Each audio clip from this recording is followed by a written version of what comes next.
और ये टेक्निक आप देख रहे हो, टीवी और ये इंटरनेट अभी 10-12 वर्ष से ही ये पनपे हैं, इससे पहले नहीं थे। क्योंकि ये प्रोजेक्टर वगैरह बनवा के परमात्मा ने अपना ज्ञान अपने बच्चों को देना था, उससे पहले आपको शिक्षित किया। आज हम सफल हुए हैं इस शिक्षा के कारण, और हमारी गिरावट आई है नैतिकता में तो भी शिक्षा के कारण। आप देखो, हम क्योंकि दास ने दोनों जमाने देखे हैं, वो जमाना भी देखा है कि आपस में कितना प्यार होता था। हमारे चाचे ताऊ दूर दूर के रिश्तेदारों का गांव में एक दूसरे का सहयोग करते थे। किसी पर आपत्ति आ जाती थी, सब सारा का सारा गांव इकट्ठा हो जाता था, उसको हमदर्दी देते थे, हम तेरे साथ हैं, घबराइए मत, कोई बात नहीं, और इतनी मदद करते थे, वह आपत्ति एकदम भूल जाता था इंसान। और आज सोचा यूँ मर जाए तो बढ़िया जल्दी पड़ोसी, और अपने आप को पता नहीं क्या बना लिया, 2 अक्षर सीख लिए, कोई अफसर लग गया और कल मृत्यु हो जाएगी, गधा बनेगा। वो दुख नहीं दिखता इस अध्यात्म ज्ञान के अभाव से। तो इस अध्यात्म ज्ञान से हमारी वो मोतिया बिंद समाप्त होगा, जिसके कारण हम बकवाद कर रहे हैं और एक जीव अपने आप को यहाँ पता नहीं क्या मान बैठा है।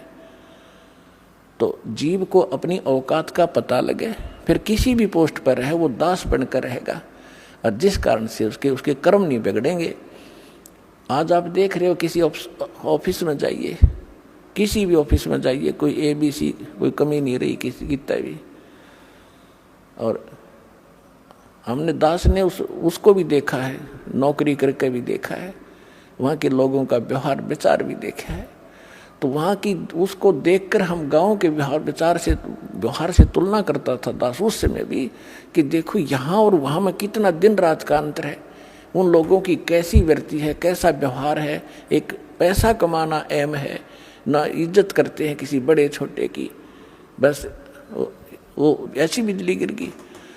तो कहने का भाव ये है, पुण्यात्मा, जब ज्ञान होगा और भक्त बनोगे, आत्मा में डर होगा परमात्मा का, और सामने वाला भी परमात्मा का बच्चा है। और जैसे किसी अफसर के बच्चे को एक नौकर गलत बोल सकता है, उसको गलत व्यवहार कर सकता है, उसको जिसने भांग शराब पी रखी हो वो कर सकता है, लेकिन फिर उसको सजा भी भोगनी पड़ेगी।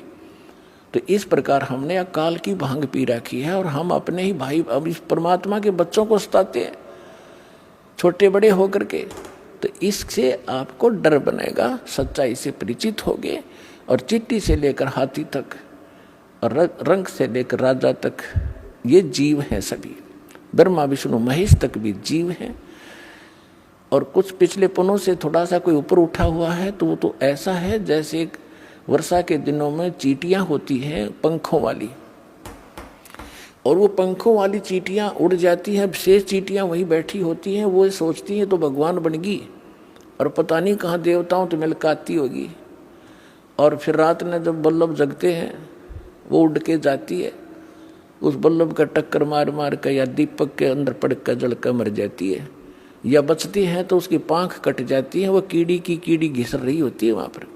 तो आज तो ये ब्रह्मा विष्णु महेश और देव और यहाँ पर मंत्री मुख्यमंत्री या अफसर बने हैं, ये उन चींटियाँ जैसे समझो जिनका पाँख उगेगी, और ये पाँख कटेंगी एक दिन। कोई रिटायर हो रहा हो ना, कोई अफसर उससे मिलकर देखियो पार्क में जाके, अब उसकी वो पाँख कट गई, अब वो घिसट रहा है वहाँ पर। तो हम फिर इस भगवान के ज्ञान से पहले ही समझ जाएंगे कि हम क्या है। बेशक हमारे पंख होंगे यानी अफसर होंगे, लेकिन हम बकवाद नहीं करेंगे। इस ज्ञान के अभाव से हम अपना कर्म फोड़ रहे हैं, कर्म बिगाड़ रहे हैं। तो ज्ञान होगा तो डर होगा, डर होगा तो बचाव होगा।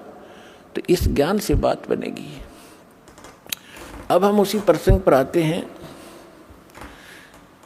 कि जैसे सतगुरु के उपदेश का लाया एक विचार, जय सतगुरु मिलते नहीं जाते नरक द्वार।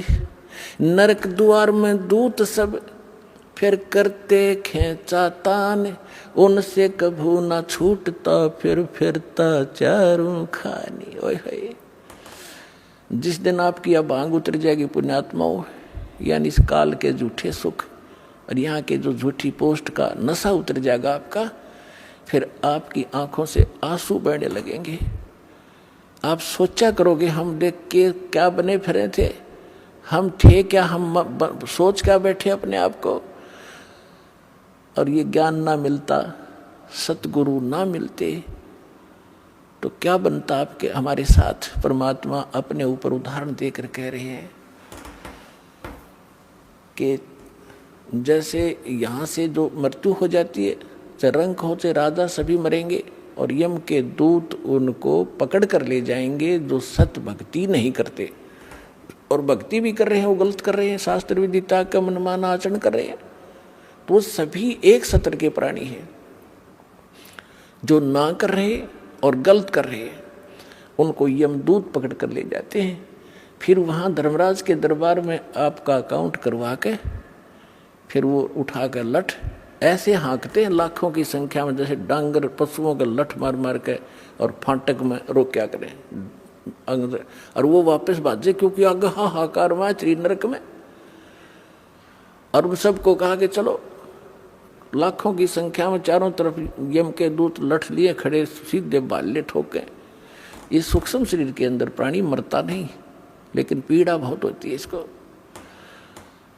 तो वहाँ वो यम के दूत लठ मार मार के उनको उस नरक की तरफ, उस गेट में आगे सरका, वो पीछे भागे। कहते वो खेचा ताड़े, पाछत बाले लाकर फिर जबरदस्ती ठोक दिए जाते नरक में। और उसके बाद फिर नरक भोग कर कहाँ जाते, 84 लाख योनियों के इन जीवों के दुखों को भोगते हम। पुण्यात्माओं, आज आपको जरा सा महसूस हो रहा है क्योंकि समय पर टूक मिल रहे हैं, कोठी बंगले बना के आप निश्चिंत हुए बैठे हो। अब इस एंटीबायोटिक, इस ज्ञान से, इन कैप्सूल से आपका नशा उतारा जाएगा पहले तक। जब नशा उतर जाएगा जब तो आप आगे चलोगे, नहीं तो यहीं बैठे बैठे टूल ले जाओगे। तो पहले आपका नशा उतारा जाएगा सत्संग के माध्यम से, और सतगुरु बिना सत्संग हो नहीं सकता। जो कितनी बात बनाओ, वो साची कह नहीं सकता, उसके पास सत होती नहीं, उसकी बात में दम नहीं होता। वह कहते हुए सोबर सोचता है कहीं तेरी झूठ ना पकड़ी जा। और यह सारे वचन सत्य है, सारा ज्ञान सत्य है, सब मंत्र सत्य है, और भगवान हमारा सत्य है, सत साहिब है। तो क्या बताते हैं भगवान के नरक द्वार पे, नरक के गेट पे दूत सब वो करते खेचा ताड़, और उन ते कभू ना छूटता, फिर फिरता चारू खान। चार खानी में भरमता। चार खानी कौन सी है? जैसे कुछ तो अंडे से उत्पन्न होते हैं, कुछ जेर में लिपटे हुए उत्पन्न होते हैं, जो उनको बोलते हैं अंडज, जेरज, श्वेतज और उद्भुत। ये 4 प्रकार से जीवों की उत्पत्ति होती है। इनको 4 ग्रुपों में बांटा गया है। इसमें 84 लाख प्रकार के प्राणी होते हैं, जैसे मच्छर, मक्खी की, पशु पक्षी सारे लगा कर। तो परमात्मा कहते हैं कि उसके बाद फिर 84 लाख प्रकार के प्राणियों के शरीरों में दुख उठाते। 4 खानी में भरमता और कभू न लगता पार, सो फेरा सब मिट गया मेरे सतगुरु के उपकार। ओए होए,